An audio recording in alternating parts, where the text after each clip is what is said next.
പുതിയ മന്ത്രിസഭ അധികാരത്തിലേറി. അപ്പോൾ ഒരു മാസം കഴിഞ്ഞു, 19 ദിവസം പിന്നിടുന്നു. അപ്പം ഇതിനിടയിൽ കുറേ വിവാദങ്ങളുണ്ടായി, പോരായ്മകൾ കുറേയൊക്കെ പുറത്തേക്ക് വരുന്നു, വിവാദങ്ങൾ ഉണ്ടായിരുന്നു. പല മന്ത്രിമാരും ഇതിനകത്ത് വിവാദങ്ങളിൽ പെട്ടു. പക്ഷേ ഈ വിവാദങ്ങളിലൊന്നും പെടാതെ നിൽക്കുന്ന ഒരു മന്ത്രിയാണ് എം ലിജു. കായംകുളത്ത് നിന്നും ആദ്യമൊക്കെ പരാജയങ്ങളൊക്കെ നേരിട്ടെങ്കിലും ആദ്യമായി വിജയിച്ചപ്പം മന്ത്രിസ്ഥാനവും കൈക്കിട്ടി. അതായത് എക്സൈസും സഹകരണ വകുപ്പും കൈകാര്യം ചെയ്യുന്നു. വലിയ തട്ടുമുട്ട് കേടുകളൊന്നും ഇല്ലാത്ത രീതിയിൽ നല്ലൊരു മന്ത്രിയായിട്ട് തന്നെ മുന്നോട്ട് പോയിക്കൊണ്ടിരിക്കുന്നു. എന്താണ് നമുക്ക് പറയാനുള്ളത്? എം ലിജു എന്ന് പറയുന്ന ഒരു രാഷ്ട്രീയ നേതാവിനെ സംബന്ധിച്ചിടത്തോളം വളരെ ക്ലീൻ ആയിട്ടുള്ള ഒരു ഇമേജ് നിലനിർത്തിക്കൊണ്ട് പോകാൻ അദ്ദേഹം എല്ലാ കാലത്തും, അതായത് അദ്ദേഹം രാഷ്ട്രീയ പ്രവർത്തനം യൂത്ത് കോൺഗ്രസിൽ തുടങ്ങി, KSUവിൽ തുടങ്ങി, യൂത്ത് കോൺഗ്രസ് ഇതാ ഇപ്പം ഇവിടെ എത്തി നിൽക്കുന്ന ഒരു സാഹചര്യത്തിൽ പോലും അദ്ദേഹത്തിന് ഇതുവരെ ഒരു പേരുദോഷം കേൾപ്പിക്കേണ്ടി വന്നിട്ടില്ല. നമുക്കറിയാവുന്ന പോലെ കഴിഞ്ഞ കാലങ്ങളിലെല്ലാം കോൺഗ്രസ് എന്ന് പറയുന്നതിൽ നമുക്കറിയാം അപൂർവം ചില വ്യക്തിത്വങ്ങളെ നമ്മളെടുത്ത് പരിശോധിക്കേണ്ടി വരും. ഇപ്പം VM സുധീരൻ്റെ അറിവിൽ അങ്ങനെ അദ്ദേഹത്തിൻ്റെ പേരിലും ഇതുവരെ ഒരു അഴിമതി ആരോപണമോ മറ്റ് പ്രശ്നങ്ങളോ ഉണ്ടായിട്ടില്ല. AK ആൻ്റണിയെ സംബന്ധിച്ചിടത്തോളം അദ്ദേഹം പ്രതിച്ഛായ ഭയം ഉള്ളിൽ കൊണ്ട് നടക്കുന്ന ഒരാളായിരുന്നു. അതുകൊണ്ട് തന്നെ AK ആൻ്റണി പലപ്പോഴും അത്തരം വിവാദങ്ങളിൽ പെടാതെ അല്ലെങ്കിൽ ആ വിവാദങ്ങൾ ഉണ്ടാകുന്ന കാര്യങ്ങളിൽ നിന്ന് അകന്നു മാറി നടക്കാൻ പരമാവധി ശ്രമിച്ച ഒരു നേതാവ് കൂടിയാണ് AK ആൻ്റണി. അങ്ങനെ അദ്ദേഹം ഒന്നും ചെയ്യില്ല, അതാണ് അദ്ദേഹത്തിൻ്റെ പ്രശ്നം. ഞാൻ ചെയ്താൽ അത് അഴിമതി ആകുമോ എന്ന് കരുതിയിട്ട് AK ആൻ്റണി ചെയ്തിരുന്നില്ല. എന്നാൽ ഇതിൽ ഇപ്പോൾ പുതിയ തലമുറയിലേക്ക് എത്തുമ്പോൾ പുതിയ തലമുറയിലെ നേതാക്കന്മാരിൽ ഏറ്റവും എന്താ പറയുക, അഴിമതിയില്ലാത്ത അല്ലെങ്കിൽ നിലപാടുകൾ കൊണ്ട് നിലനിൽക്കാൻ സാധിക്കുന്ന ഒരു നേതാവായി നമുക്ക് എം ലിജുവിനെ കാണാൻ സാധിക്കും. അദ്ദേഹത്തിൻ്റെ കയ്യിലേക്ക് ഇപ്പോൾ വന്നിരിക്കുന്നത് നമുക്കറിയാവുന്ന പോലെ എക്സൈസ് വകുപ്പും അതോടൊപ്പം തന്നെ സഹകരണ വകുപ്പുമാണ്. എക്സൈസ് വകുപ്പിനെ സംബന്ധിച്ചിടത്തോളം നമുക്ക് തൽക്കാലം ഒരു ഒഴിവ് കൊടുത്ത് നിർത്താം. എന്നാൽ തൽക്കാലം അതിനെ വിമർശന ബുദ്ധിയാൽ പറയുന്നതിനപ്പുറത്തേക്ക് നമുക്ക് സഹകരണ വകുപ്പിലേക്ക് നമ്മൾ പോയി നോക്കണം. കാര്യം കഴിഞ്ഞ മന്ത്രിസഭാ കാലഘട്ടത്തിൽ, അത് LDF ഭരിക്കുന്ന സമയത്ത് സഹകരണ വകുപ്പ് എന്ന് പറഞ്ഞു കഴിഞ്ഞാൽ ഏറ്റവും അധികം വിവാദങ്ങൾ സൃഷ്ടിച്ച ഒന്നാണെന്ന് പറയേണ്ടി വരും. അതായത് കരുവന്നൂർ നിക്ഷേപ തട്ടിപ്പ് തുടങ്ങിയ നിരവധി സഹകരണ സ്ഥാപനങ്ങളുമായി ബന്ധപ്പെട്ട് തീർന്നിട്ടില്ല, അതിപ്പോഴും കിടക്കല്ലേ. സഹകരണ സ്ഥാപനങ്ങളുമായി ബന്ധപ്പെട്ടിട്ടുള്ള അഴിമതി ആരോപണങ്ങൾ ചെറുതൊന്നുമല്ല. നിക്ഷേപകർക്ക് പണം തിരിച്ചു കിട്ടാത്ത സാഹചര്യം വരെ ഉണ്ടായിക്കൊണ്ടിരിക്കുന്നു പല സഹകരണ സ്ഥാപനങ്ങളിലും. അപ്പോൾ അങ്ങനെ വരുമ്പോൾ സഹകരണ മന്ത്രി എന്ന് പറയുമ്പോൾ അതിനകത്ത് നമ്മൾ വളരെ കെയർഫുള്ളായിട്ട് അല്ലെങ്കിൽ വളരെ നല്ല ഒരു നേതാവ് അല്ലെങ്കിൽ നല്ല ഒരു മന്ത്രി തന്നെ അതിൻ്റെ തലപ്പത്ത് വേണം.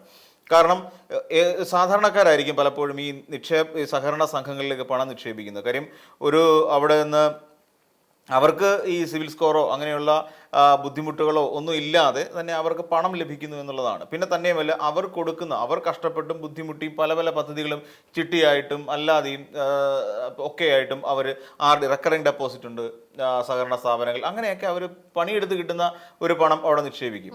പിന്നെ സഹകരണ സംഘങ്ങളോട് പൊതുവെ നമ്മുടെ നാട്ടിലെ സഹാക്കന്മാർ നടത്തുന്നത്, അല്ലെ നമ്മുടെ നാട്ടിലെ സഹാക്കന്മാരുള്ള ഒരു സഹകരണ സംഘം എന്നൊക്കെ പറഞ്ഞുകൊണ്ടായിരിക്കും പലപ്പോഴും ആളുകൾ ഇതിനകത്തേക്ക് ആകൃഷ്ടരാകുന്നത്. ബാങ്കിനെക്കാട്ടിൽ സാധാരണപ്പെട്ട ആൾക്കാർക്ക് സഹകരണ സംഘങ്ങളോടാണ് വിശ്വാസം. അപ്പോൾ അതുകൊണ്ട് മകളെ കെട്ടിക്കാൻ വെച്ചിരിക്കുന്ന പണം, ഇതല്ലെങ്കിൽ ചികിത്സയ്ക്ക് കാത്തു വെച്ചിരിക്കുന്ന പണം, ഇതെല്ലാം എന്ത് ചെയ്യും? ഇവർ കൊണ്ടുവന്ന് ഈ സഹകരണ ബാങ്കിൽ കൊണ്ടുവന്നിരും. വമ്പൻ പലിശ കിട്ടി ഞങ്ങൾക്കങ്ങ് വലിയ ആളാകാമെന്ന് കരുതിയിട്ടൊന്നുമല്ല, അവരുടെ പണം ശുദ്ധമായി സേവ് ചെയ്യാൻ പറ്റിയൊരു സ്ഥലം എന്നുള്ള നിലയിലാണ് പലപ്പോഴും അതിനെ കാണുന്നത്. എന്നാൽ ഇവരുടെ ഈ പ്രതീക്ഷയ്ക്കൊക്കെ കടകവിരുദ്ധമായിരുന്നു കഴിഞ്ഞ കാലങ്ങളിലൊക്കെ നമ്മുടെ കേരളത്തിൽ സംഭവിച്ചത്. നിക്ഷേപകർക്ക് പണം നഷ്ടപ്പെടുന്നു. എങ്ങനെ? ഇത് ഒന്നുകിൽ വായ്പ അനുവദിക്കുന്നു, ക്രമവിരുദ്ധമായി വായ്പ അനുവദിക്കുന്നതിലൂടെ ഒക്കെ, അല്ലാന്നുണ്ടെങ്കിൽ അവിടെ ഇരിക്കുന്ന മേലാഫീസർമാർ ഇതൊക്കെ കണക്കില്ലാതെ അങ്ങോട്ടും ഇങ്ങോട്ടും എഴുതി തള്ളുന്നു, സ്വന്തം ബാങ്ക് അക്കൗണ്ടുകളിലേക്ക് മാറ്റുന്നു. ഇതൊക്കെ സംഭവിച്ചു കഴിഞ്ഞപ്പോൾ കോടിക്കണക്കിന് രൂപയുടെ അഴിമതി നടത്താൻ കഴിയുന്ന ഒരു പ്രത്യേക വിഭാഗമായി സഹകരണ സംഘങ്ങൾ മാറിക്കഴിഞ്ഞു എന്നുള്ളതാണ് കഴിഞ്ഞ ഒരു കാലഘട്ടത്തിൽ നമ്മൾ എടുത്തു പറയത്തക്ക ഒരു സവിശേഷത. അപ്പം സവിശേഷത മാത്രമല്ല, ഏറ്റവും ഒരു ദുരവസ്ഥ എന്ന് പറയാം. എന്നാൽ അത് മാറ്റമുണ്ടാകണം. അത് മാറ്റമുണ്ടാകുന്നതിന് വേണ്ടി എന്തൊക്കെ ചെയ്യാൻ കഴിയുമോ അതൊക്കെ ചെയ്തു കൊടുക്കുക എന്നുള്ളത് എം ലിജു എന്ന് പറയുന്ന മന്ത്രിയിൽ നിക്ഷിപ്തമായിരിക്കുന്ന ഏറ്റവും വലിയ കർത്തവ്യമാണ് എന്ന് നമുക്ക് പറയാതിരിക്കാൻ കഴിയില്ല. ഇപ്പം നമ്മൾ പരിശോധിച്ച് നോക്കിക്കഴിഞ്ഞാൽ അപ്പോൾ അദ്ദേഹം ഈ പറയുന്ന പോലെ സമഗ്ര സഹകരണ നയം എന്ന് പറഞ്ഞൊരു നയം അദ്ദേഹം ഇംപ്ലിമെൻ്റ് ചെയ്യുന്നു. അതായത് ഈ പറയുന്ന ഒരു പുതിയ അപ്പം ഈ സഹകരണ സംഘങ്ങളുമായി ബന്ധപ്പെട്ട് നിൽക്കുന്ന പൊതു ഇടങ്ങളുമായി ബന്ധപ്പെട്ടു, അതായത് അവിടുത്തെ ആളുകളുമായി ബന്ധപ്പെട്ടുകൊണ്ട്, അവിടുത്തെ പൊതുജനവുമായി ബന്ധപ്പെട്ടുകൊണ്ട് അവരിൽ നിന്ന് കൂടി ആശയങ്ങൾ സ്വീകരിച്ചുകൊണ്ടാണ് ഇത് നടപ്പിലാക്കാൻ ഉദ്ദേശിക്കുന്നത്. പിന്നെ അതോടൊപ്പം തന്നെ ഈ പറയുന്ന രാഷ്ട്രീയമായി ഇപ്പം നമ്മൾ നോക്കിക്കഴിഞ്ഞാൽ ഏതൊരു സഹകരണ സംഘത്തിനും ഒരു പൊളിറ്റിക്കൽ പാർട്ടിയുടെ പിന്തുണയുണ്ടാവും. കൂടുതലും ഇടതുപക്ഷക്കാരാണ്. ഇടതുപക്ഷം, BJP. നമുക്കറിയാം തിരുമലയിലെ ഒരു കൗൺസിലർ മരണപ്പെട്ടു പോയി. എന്തുകൊണ്ടാണ്?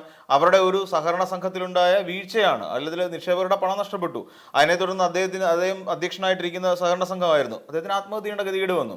അപ്പൊ എന്ന് പറയുന്ന പോലെ ഒട്ടുമിക്ക സഹകരണ സ്ഥാപനങ്ങളും അല്ലെങ്കിൽ സഹകരണ സംഘങ്ങളും എന്ന് പറഞ്ഞു കഴിഞ്ഞാൽ ഈ പറയുന്ന ഏതെങ്കിലും ഒരു രാഷ്ട്രീയ പാർട്ടിയുടെ ഇതിലായിരിക്കും. അപ്പോൾ അങ്ങനെ നോക്കുമ്പോൾ ഇത് അങ്ങനെ രാഷ്ട്രീയമായി അത് വേണ്ടവർക്ക് വിട്ടുകൊടുക്കാതെ തന്നെ ഈ പറയുന്ന ജനകീയ പ്രസ്ഥാനം എന്നുള്ള നിലയിലേക്ക് ഇപ്പൊ നാട്ടില് യുവജനങ്ങളുണ്ട്, പൊതുജനമുണ്ട്. അപ്പൊ ഇവർക്ക് കൂടി അതിനകത്തൊരു അവകാശം സ്ഥാപിക്കാനോ ഇവർക്ക് ഓഡിറ്റ് ചെയ്യാനോ ഒരു ജനകീയ ഓഡിറ്റിംഗ് എന്നൊക്കെ പറയുന്ന സംവിധാനം ആ രീതിയിലേക്ക് എത്തിക്കുക എന്നുള്ളത് അദ്ദേഹത്തിന്റെ ഏറ്റവും വലിയ പരിശ്രമങ്ങളിലൊന്നാണ്. അദ്ദേഹത്തിന്റെ ആശയമാണത്. പിന്നെ അതോടൊപ്പം തന്നെ ഈ ഒരു പുതിയ വികസന മാതൃക ഉണ്ടാക്കാൻ, അതായത് ഇപ്പോൾ സർക്കാർ, അതോടൊപ്പം തന്നെ ഈ സഹകരണ മേഖല, ഇവരെല്ലാം കൂടി മുതൽ മുടക്കുന്ന ഒരു പുതിയ ഒരു സംഭവം. അതോടൊപ്പം തന്നെ ഈ അവിടേക്ക് എത്തുന്ന നിക്ഷേപത്തിന് പൂർണ്ണ സുരക്ഷിതത്വം ഉറപ്പാക്കുക, അവിടെ നിന്ന് വെട്ടിപ്പ് നടത്താത്ത ഒരു അവസ്ഥയിലേക്ക് കൊണ്ടുപോവുക, അഴിമതി മാറ്റുക. പിന്നെ അതോടൊപ്പം തന്നെ ഒരു 100 ദിന കർമ്മ പരിപാടി, അതായത് കെട്ടിക്കിടക്കുന്ന ഫയലുകൾ അങ്ങനെയുള്ള സാധനങ്ങളൊക്കെ ഒഴിവാക്കി അതിന് വേണ്ടിയിട്ടൊരു 100 ദിവസത്തെ ഒരു പ്രത്യേക ആക്ഷൻ പ്ലാനുകൾ ആവിഷ്കരിച്ചുകൊണ്ട് മുന്നോട്ട് പോവുക. അങ്ങനെ തുടങ്ങി നിരവധിയായ പദ്ധതികൾ. അതോടൊപ്പം തന്നെ സാധാരണപ്പെട്ട ആളുകൾക്ക് വലിയ നിയമക്കുരുക്കുകൾ യാതൊന്നും ഇല്ലാതെ അവർക്ക് വേണ്ട ആശ്വാസകരമായ കാര്യങ്ങൾ സമയബന്ധിതമായി പൂർത്തിയാക്കുക, അല്ലെങ്കിൽ അവരുടെ ആവശ്യങ്ങൾക്ക് ഒരുപാട് നിയമക്കുരുക്കുകൾ ഇല്ലാതെ വളരെ പെട്ടെന്ന് വളരെ ലളിതമായി സഹായിച്ചു കൊടുക്കാൻ പറ്റുന്ന തരത്തിലേക്കൊക്കെ ആ സഹകരണ വകുപ്പിനെ കൊണ്ട് എത്തിക്കാനും സഹകരണ സംഘങ്ങളെ അതിനനുകൂലമായി പരിവർത്തിപ്പിക്കുവാനും ഒക്കെയുള്ള ഒരു താല്പര്യം ഈ പറയുന്ന എം ലിജുവിൻ്റെ ഭാഗത്തു നിന്നുണ്ടാകുന്നു, അല്ലെങ്കിൽ അത്തരത്തിലുള്ള ആശയങ്ങൾ അദ്ദേഹത്തിൻ്റെ ഭാഗത്തു നിന്നുണ്ടാകുന്നു എന്നുള്ളത് ഏറ്റവും പ്രധാനപ്പെട്ട ഒരു സവിശേഷതയാണ്. പിന്നെ നമുക്കറിയാവുന്ന പോലെ ഇനിയും പിന്നുള്ളത് എക്സൈസ് നയം. ആ എക്സൈസ് നയത്തിൽ പോലും അദ്ദേഹത്തിന് ആദ്യഘട്ടത്തിൽ ഒന്ന് കൈപൊള്ളി. കാര്യം ഈ ബ്രീസർ എന്ന് പറയുന്ന അതായത് മദ്യത്തിന് നികുതി കുറയ്ക്കുന്നതുമായി ബന്ധപ്പെട്ടുകൊണ്ട് എം ലിജു എന്ന് പറയുന്ന എക്സൈസ് വകുപ്പ് മന്ത്രിയായിട്ട്, എന്നിട്ടും അദ്ദേഹം ചോദ്യം ചെയ്തു. പുതിയൊരു മന്ത്രിയാണ്, പുതിയ മുഖ്യമന്ത്രി പെട്ടെന്ന് അങ്ങനെ ഒരു തീരുമാനം എടുക്കുന്നു, പക്ഷെ അത് ചോദ്യം ചെയ്തു. അപ്പം അദ്ദേഹത്തിന്റെ വകുപ്പാണ് എക്സൈസ് വകുപ്പ്. ആ എക്സൈസ് വകുപ്പിൽ നികുതിയുമായി ബന്ധപ്പെട്ടുകൊണ്ടൊരു നടപടിക്രമം നടത്തണമെങ്കിൽ തീർച്ചയായിട്ടും ആരുടെ പെർമിഷൻ വേണം? എക്സൈസ് വകുപ്പ് മന്ത്രി കൂടി അറിയണം. അതിനെ കൃത്യമായി ചോദ്യം ചെയ്യാൻ എം ലിജുവിന് കഴിഞ്ഞു എന്നുള്ളത് എം ലിജുവിൻ്റെ ഏറ്റവും വലിയൊരു രാഷ്ട്രീയമായ അദ്ദേഹത്തിൻ്റെ ശക്തിയാണ് നമ്മൾ കാണേണ്ടത്. അദ്ദേഹത്തിന് അത് ചോദ്യം ഇപ്പം ഓപ്പറേഷൻ തൂഫാനുമായി ബന്ധപ്പെട്ടുകൊണ്ട് ഈ MR അജിത് കുമാറിനെ അവിടെ നിലനിർത്തി പോരുന്നതുമായി ബന്ധപ്പെട്ടുകൊണ്ടുള്ള ഒരു ചർച്ച വന്നു. അപ്പം അതിൽ യൂത്ത് കോൺഗ്രസിൻ്റെ ആൾക്കാരെ അടിച്ചൊതുക്കിയ ഒരാളാണ്, അല്ലെ അതിൻ്റെ ആ കേസുമായി ബന്ധപ്പെട്ടുകൊണ്ട് അത് അട്ടിമറിച്ച ഒരാളാണ് MR അജിത് കുമാർ.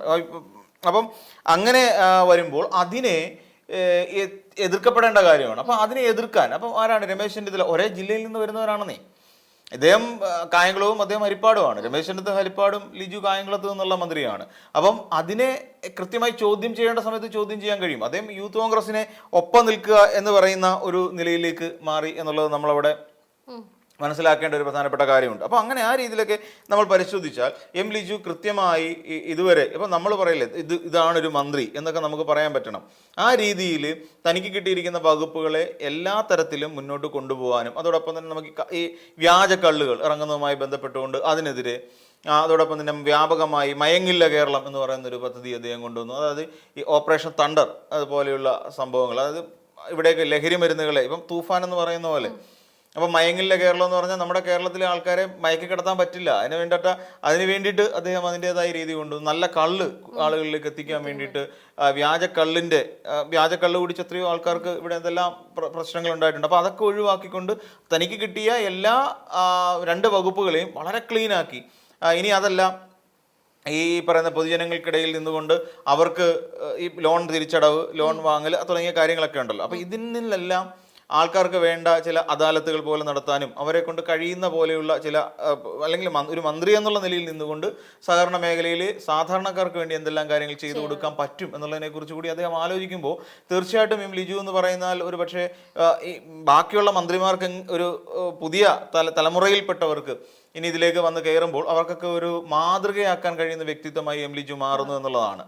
അദ്ദേഹം പിന്നീട് അതോടൊപ്പം തന്നെ അവിടെ അന്ന് അദ്ദേഹത്തിന് തെരഞ്ഞെടുപ്പ് ക്യാമ്പയിനിടയിൽ തന്നെ ഉണ്ടായ ഒരു സ്ത്രീ വിരുദ്ധ പരാമർശം, അതിനെതിരെ ശക്തമായി പ്രതിഭയ്ക്കെതിരായി അന്ന് ഉയർന്നു വന്നില്ലേ അവിടുത്തെ ഒരു പിന്നെ മണ്ഡലം, എനിക്ക് തോന്നുന്നു UDF നേതാവായിരുന്നു, അതായത് മുസ്ലിം ലീഗിൻ്റെ ആയിരുന്നു. അദ്ദേഹം ഉയർത്തിക്കൊണ്ടുവന്ന ഒരു ആരോപണത്തിനെതിരായി ശക്തമായി അദ്ദേഹം പ്രതികരിക്കുകയും ചെയ്തു എന്നുള്ളതാണ്. അല്ലാതെ UDF-കാരനായ ഒരു നേതാവായതുകൊണ്ട് അദ്ദേഹത്തെ സംരക്ഷിച്ച് പിടിക്കുന്ന ഒരു സമീപനമൊന്നും ലിജുവിൻ്റെ ഭാഗത്തുനിന്ന് ഉണ്ടായില്ല. എതിർ സ്ഥാനാർത്ഥിയായ പ്രതിഭയ്ക്കെതിരെ ഒരു സ്ത്രീവിരുദ്ധ ആരോപണം തന്നെയായിരുന്നു അത് ഉന്നയിച്ചത്. അപ്പോൾ ഇതിനെല്ലാം കൃത്യമായി പറഞ്ഞു കഴിഞ്ഞാൽ വളരെ കൃത്യമായി മുന്നോട്ട് കൊണ്ടുപോകാൻ കഴിയുന്ന ഒരാളുടെ കയ്യിൽ തന്നെയാണ് സഹകരണ വകുപ്പ് എക്സൈസ് വകുപ്പും കിട്ടിയിരിക്കുന്നത് നമുക്ക് പറയാം. ബാക്കി ആരൊക്കെ പരാജയപ്പെട്ടായിരുന്നാലും ലിജു ഇക്കാര്യത്തിൽ വളരെ ക്ലീൻ ഇമേജ് ഉള്ള ഒരു നേതാവ് തന്നെയാണ്. അദ്ദേഹം വളരെ കൃത്യമായി തൻ്റെ വകുപ്പ് മുന്നോട്ട് കൊണ്ടുപോകുന്നുള്ള കാര്യത്തിൽ യാതൊരു തർക്കവുമില്ല.